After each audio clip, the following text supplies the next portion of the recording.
வணக்கம் நண்பர்களே. இன்று நாம பார்க்க போற விஷயம் ரொம்பவே சுவாரஸ்யமானதுங்க. அதே நேரத்தில் கொஞ்சம் பயம் கலந்ததும் கூட. ஏஐ எல்லை மீறுதான்னு ஒரு கேள்வி எழுந்திருக்குது.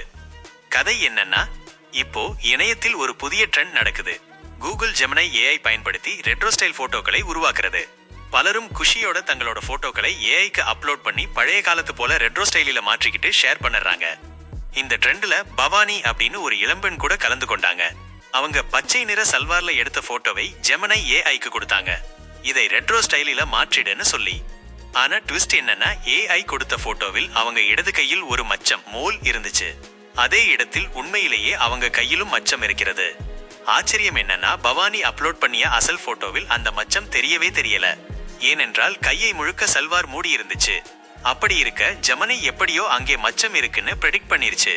இதை பார்த்ததும் பவானி அதிர்ச்சியோட ஏஐ எப்படி சாத்தியமானதுன்னு இன்ஸ்டாவில் ஷேர் பண்ணாங்க. நான் போட்டோவில மச்சம் தெரியாம இருந்ததுக்கு பிறகும் ஜெமினை என் கையில் உள்ள மச்சத்தை எப்படி கண்டுபிடிச்சது?